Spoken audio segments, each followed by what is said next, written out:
dice la escritura, Evangelio de Marcos, este relato lo cuentan los tres evangelios, el Evangelio de Mateo, el Evangelio de Marcos y el Evangelio del doctor Lucas. Estoy hablando de un evento que ustedes conocen y que es muy conocido, de la transfiguración. ¿Te acuerdas? Bueno, dice por aquí, versículo 1 de Evangelio de Marcos, capítulo 9, versículo 1.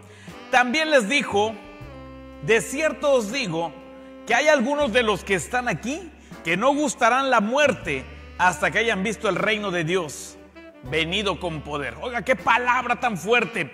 Pero luego ya dice enseguidita, porque este versículo trae una connotación por la aparición de Moisés y Elías. Por eso dice, hay algunos que no van a gustar la muerte, porque Moisés sí muere, pero Elías no. Elías es traspuesto, transfigurado. Por eso vamos a leer esto. Dice, 6 días después de esto que él dice, Jesús tomó a Pedro, Jacob y a Juan. Qué importante es tener ese círculo de amigos que se están apoyando en oración. Qué importante es que te rodees de gente llena de fe, de gente que te van a apoyar en oración, que puedes tomar el teléfono y decir, estoy pasando una situación, por favor, ayúdame a interceder. Jesús toma a Pedro, a Juan y a Jacobo y dice, y los lleva aparte a un monte alto, y se transfiguró delante de ellos. Esta palabra transfigurar en el griego es la misma metamorfos, que es transformar.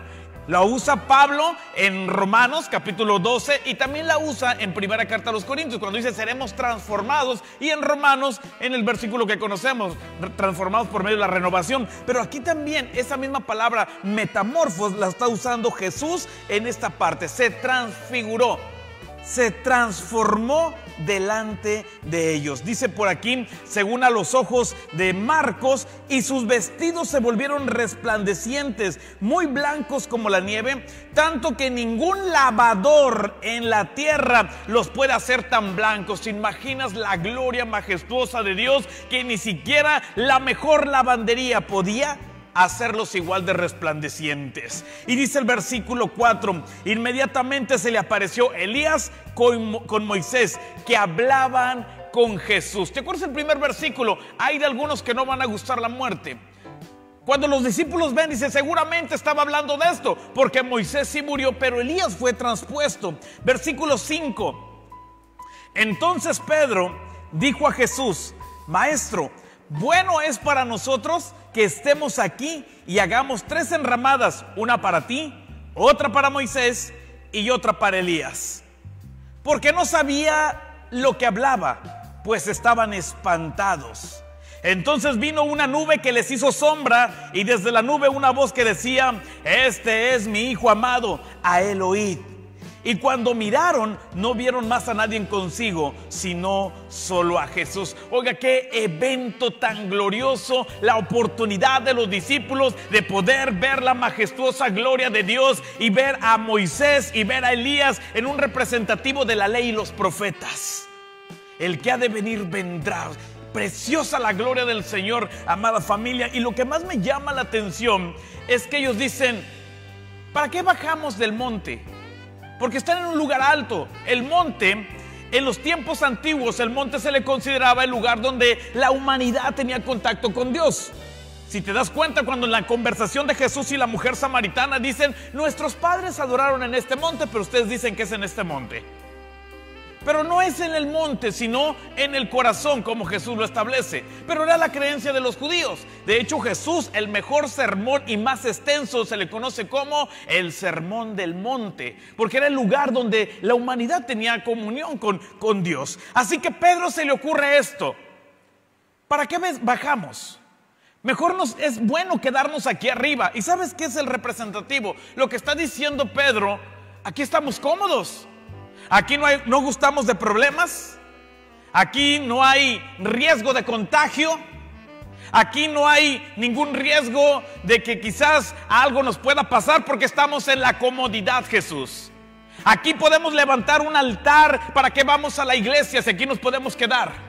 ¿Para qué bajamos a la zona del conflicto, del peligro? Queremos quedarnos aquí en la comodidad, aquí en el monte. Se oye bonito y muy poético, pero sabes, hay algo que abajo hay un lugar donde nos espera. ¿Te acuerdas del pueblo de Israel? El pueblo de Israel en el capítulo 17 del primer libro de Samuel está en un lugar alto y los filisteos en otro lugar alto, y en medio hay un gran valle. El valle es la zona del conflicto. El valle es la zona donde tenemos que descender a pelear la buena batalla. Es donde David se presenta y confronta al gigante.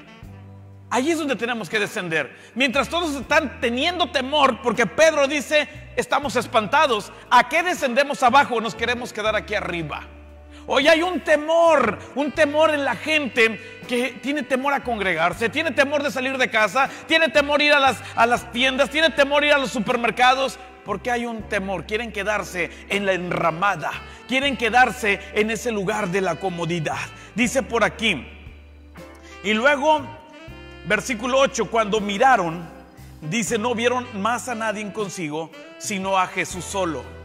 Y descendiendo ellos del monte, porque es importante, tenemos que descender. Los tiempos de estar en los lugares altos es precioso. Es venir cada domingo a la congregación, buscar de Dios. Pero hay que descender. El lugar del conflicto es abajo. Los discípulos están muy cómodos arriba. Están diciendo, ¿para qué descendemos? Aquí está muy bien, la gloria de Dios aquí está. Pero abajo hay problemas, abajo hay dificultades. Y dice por aquí, y descendieron ellos del monte, y les mandó que no dijesen nada de lo que habían visto, sino cuando el Hijo del Hombre hubiese resucitado de los muertos. Y guardaron la palabra entre sí, discutiendo qué sería aquello de resucitar de los muertos. Y le preguntaron diciendo, ¿por qué dicen los escribas que es necesario que Elías venga primero? Respondiendo él y les dijo, Elías a la verdad vendrá primero y restaurará todas las cosas, y como está escrito del Hijo del Hombre, que padezca mucho y sea tenido en nada. Pero os digo que Elías ya vino y le hicieron todo lo que quisieron, como está escrito de él. Ahora, qué interesante, porque estamos viendo que los discípulos sí conocen de Dios, pero les faltó escudriñar un poco.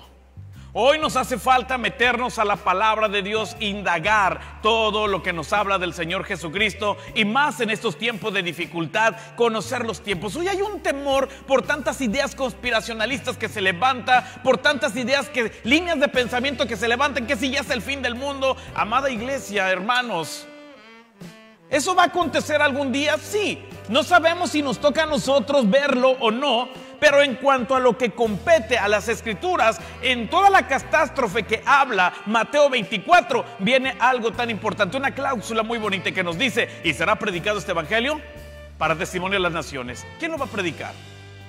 Nosotros, la iglesia, tenemos que predicar el evangelio. Y está hablando que sí vienen tiempos muy difíciles, se le van a levantar falsos profetas, falsos cristos, pero la iglesia tiene que avanzar predicando el evangelio.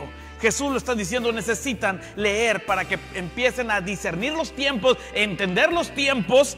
Y cuando descienden, porque es la importancia de descender a las zonas del conflicto, versículo 14, cambia el tema, pero va pegadito. Dice, cuando llegó en donde estaban los otros discípulos, vio una gran multitud alrededor de ellos y escribas que disputaban con ellos. Qué tremendo en estos tiempos donde se necesita fe. Estamos perdiendo el tiempo de quién tiene la razón. Y déjeme decirle, la razón la tiene el Señor. La razón la tiene el Señor. Hay un espíritu de religiosidad que se ha levantado para ver quién tiene la verdad, y la verdad solamente es el Señor Jesús. Él es la única verdad, el camino y la vida. No podemos ir por veredas ni por atajos, es a través de Jesucristo. Dice, y estaban disputando con ellos, y enseguida toda la gente, viéndole, se asombró y corrieron a saludarlo, porque Jesús atraía a las multitudes. Y dice por acá, él les preguntó, ¿qué peleáis con ellos? Y respondió uno de la multitud, dijo, maestro, traje a ti a mi hijo que tiene un espíritu mudo, el cual donde quiera que le toma le sacude y echa espumarajos, cruje los dientes y se va secando. Y le dije a tus discípulos que lo echasen fuera y no pudieron. Respondiendo él les dijo, oh generación incrédula, ¿hasta cuándo he de estar con vosotros? ¿Hasta cuándo he de soportar esto? Traédmelo. Y se lo trajeron, y cuando el espíritu vio a Jesús, sacudió con violencia al muchacho, quien cayendo en tierra se revolcaba echando espumarajos. Jesús le preguntó al padre: ¿cuánto tiempo hace que le sucede esto? Y él le dijo: desde niño. Muchas veces lo echa en el fuego y en el agua para matarle. Pero si puedes hacer algo, ten misericordia de nosotros y ayúdanos.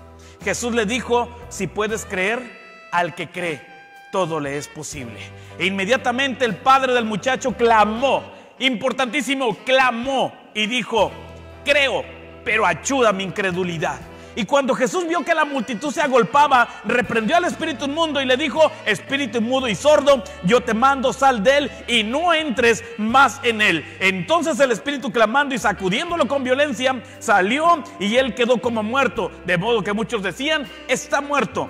Pero Jesús, tomándolo de la mano, lo enderezó y se levantó. ¡Wow! ¡Qué milagro, amada familia! ¿Y sabe qué es lo que veo en medio de todo esto? Que muchas de las veces estamos como los discípulos, perdiendo el tiempo en vanas discusiones, que si es de Dios, que no es de Dios, cuando hay una obra que hacer. ¿Cuál es la obra? Una necesidad afuera que necesitan de Jesucristo. La gente está tan necesitada de Jesucristo, pero muchas de las veces perdemos el tiempo en la comodidad, como Pedro, Juan y Jacobo. Pero otras de las veces perdemos el tiempo como los discípulos, peleando, pero hay una necesidad. Y el Señor vino a libertar a los cautivos, vino a traer sanidad a los enfermos. Y es por eso que hoy vamos a levantar un tiempo de clamor, un tiempo de intercesión. Estamos viendo milagros sorprendentes, amada familia, donde la gloria manifiesta del Todopoderoso, transfiguración, en la transfiguración en el Monte Alto, pero descendió con poder y gloria para reprender a ese espíritu inmundo y decirle: sal fuera. Hoy yo creo fervientemente que la gloria del Señor está en este lugar, está en tu casa, para reprender todo espíritu de malicia que se ha querido levantar, espíritu de pobreza, de enfermedad, espíritu de todo lo que sea contrario al reino de Dios y que se ha levantado y que te ha provocado temor. Hoy es tiempo que te levantes en oración y empieces a echar fuera, a reprender, a hacer guerra espiritual, porque Dios no nos ha dado un espíritu de cobardía, sino de poder y de dominio propio. Tenemos autoridad en el nombre de Jesús. Otra historia, y con esto termino. En el libro de los Hechos nos habla de un hombre, de varios hombres, hijos de un tal Esceva, y ellos practicaban el exorcismo ambulante. No sé cómo lo hacían, tal vez en algún tianguis, mercado rodante, pero ellos practicaban esto. De tal manera que están confrontando a un hombre que tiene un espíritu inmundo y le dicen esto: te conjuro en el nombre de Jesús, el cual predica Pablo. Y el espíritu inmundo que estaba en este hombre voltea y lo dice: hey, momento, sé quién es Pablo y sé quién es Jesús, pero ustedes quiénes son. Porque es muy fácil orar desde la comodidad, pero otra cosa, es otro nivel orar cuando hay autoridad. ¿Por qué conocía el espíritu inmundo a Pablo y a Jesús? Porque eran representativos del reino, Jesús el Hijo de Dios y Pablo un hombre con poder y autoridad. Necesitamos, amada iglesia, levantarnos con autoridad, llamar las cosas como son, reprender lo que tengamos que reprender, pero también entender que Dios nos llama a santidad. Vamos a orar para entrar a este tiempo de oración, a este tiempo de clamor. Padre, te damos gracias en esta hora, Señor, porque tú eres bueno, porque para siempre tu misericordia. Señor, creemos que hay palabras, Señor, de poder en nuestra boca, como lo dice Santiago, que lo declaramos, Señor. Hay vida, Señor, en lo que hoy vamos a estar orando.